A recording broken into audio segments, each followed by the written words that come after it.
সেইটো নাম কি? শংকৰদেৱ শিশু নিকেতন চামগুৰি।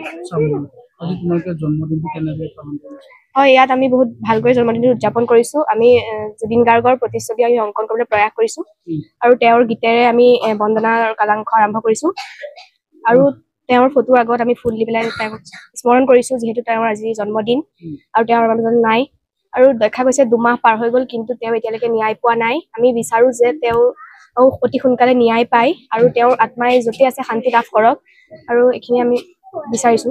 আজি অনুপস্থিতিত তেওঁ অনুপস্থিত আজি সকলোৱে জন্মদিন পালন কৰিছে।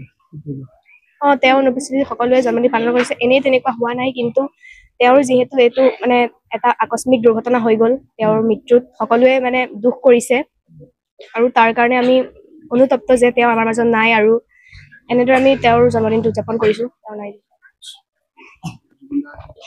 আজি বহুত দুখ লাগিছে তেওঁ আমাৰ মাজত নাই। হ'লেও আমি তেওঁৰ জন্মদিন কেতিয়াও ভাবা নাছিলো তেওঁ নাথাকে যেদিন আমি এনেকৈ তেওঁৰ জন্মদিনটো পালন কৰিম।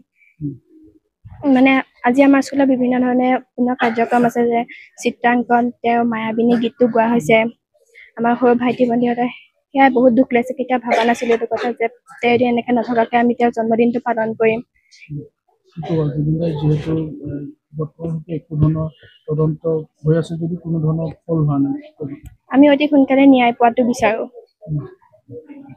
যিহেতু 53 সংখ্যক জন্মদিন আৰু তেওঁৰ অনুপস্থিতিত আজি সমগ্ৰ ৰাজ্যবাসীয়ে জন্মদিন পালন কৰিছে, তাৰ উপৰিও সকলোৱে কান্দিছে, দুখত ভাগি পৰিছে।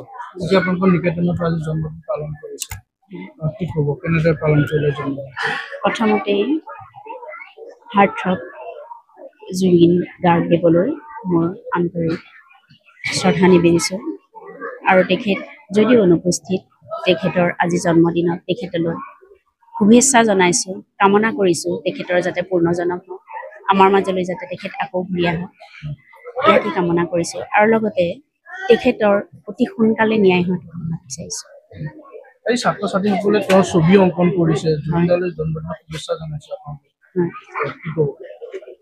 ছাত্ৰ ছাত্ৰীসকলেই নহয়, সকলো বিশ্বৰ সকলো মানুহে অনুৰাগী জুবিন গাৰ্গদেৱৰ। গতিকে তেওঁলোকৰ ভিতৰত এতিয়া আমি অনুমান কৰোঁ, মানে তেওঁলোকৰ ক্লাছ হৈ থাকোঁতেও কোনোবা সময়ত জুবিন গাৰ্গদেৱৰ এটি গীত গুণগুণায়। কিমান বেছি তেওঁলোকৰ অন্তৰত চাপ পৰিছে, তেখেতৰ প্ৰতিভাৰেই হওক বা তেখেতৰ কৰ্মৰেই হওক। গতিকে তেওঁলোক বহুতেই অনুৰাগী। তেওঁলোকক এখন সুবিধা দিয়া হৈছে জুবিন গাৰ্গদেৱলৈ শ্ৰদ্ধাঞ্জলি নিবেদক তেওঁলোকৰ প্ৰতিভাৰ জৰিয়তে। তেওঁলোকে চিত্ৰ অংকন কৰিছে, তেখেতৰ গীত গাইছে, তেখেতৰ তেনেধৰণে তেওঁলৈ শ্ৰদ্ধাঞ্জলি আগবঢ়াইছে।